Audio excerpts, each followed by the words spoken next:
नमस्कार मंडळी, शुभ संध्याकाळ। होम मेकर विधू व्लॉग या माझ्या चॅनलमध्ये मी विधूला आपले मनपूर्वक स्वागत करत आहे। तर सकाळी सगळं घरातलं लवकर आवरून येईपर्यंत राम जन्माला यायला मला उशीरच झाला होता आणि आमच्या इथे जवळच एक राम मंदिर आहे, तिथे मी गेले होते रेवाला आणि ऋषिकेशला घेऊन। तर हे मंदिर एकदम रस्त्यावरच आहे, तर त्याच्यामुळे इथे गाड्यांची खूप रहदारी असते सारखीच। आणि इथे बघा रेवा झोका देत आहे आणि इतक्या जोरात झोका देत होती त्यामुळे मला थोडंसं तिला ओरडावं लागलं। आणि इथे आतमध्ये भजन चालू होतं, कारण आमच्या जवळच एक कृष्ण मंदिर आहे, तिथे सुद्धा या आजी मला नेहमी भेटतात जेव्हा केव्हा मी तिथे जाते भजनासाठी। तर मलाही इथे एक भजन म्हणायचं होतं, तर त्याच्यामुळे मी वाट बघत होते। तर हे राम मंदिर अतिशय सुंदर पद्धतीने सजवलेले होते आणि नवीन रंगसुद्धा काढलेला होता आणि फुलांच्या माळा वगैरे एकदम सुशोभित केलेले होते आणि इथे स्पीकर वगैरे सुद्धा लावलेले होते, जेणेकरून ज्याच्यातून मोठ्या आवाजात भजन बाहेर ऐकू येईल। श्रीराम, जय श्रीराम, जय श्रीराम, जय श्रीराम।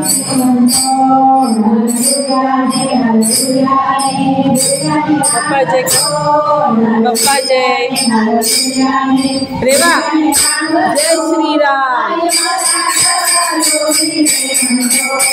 तर काही भाग इथे ऋषिकेशने बाहेरून शूट केला होता आणि इथे आतमध्ये बसायला जागा नव्हती, पण मी बाहेरच थांबलेले होते आधी।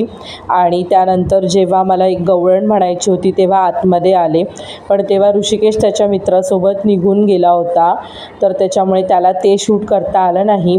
पण घागर घेऊन ही गवळण जी आहे ती माझी अत्यंत प्रिय आहे आणि ती मी इथे म्हटली होती आणि सर्वांना ती खूप आवडली।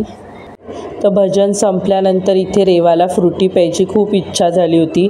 आज खरंच खूप तहान होत होतं आणि बघा मी एकदम ओली चिंब झालेले आहे, अतिशय उकाडा जाणवत होता। प्रभू श्रीरामचंद्रांची कृपा नेहमी आपल्या सर्वांवर असू दे, सर्वांना सुख समृद्धी आणि समाधान लाभू दे, याच माझ्या तुम्हाला या श्रीरामनवमीच्या शुभेच्छा आहेत। आणि इथे बघा रेवाचं खेळणं चालू होतं आणि खूप लहान मुलं होती इथे, तर त्याच्यामुळे तिला राहवत नव्हतं, खेळण्यामध्ये तिचं भानच नाही राहत होतं अजिबात।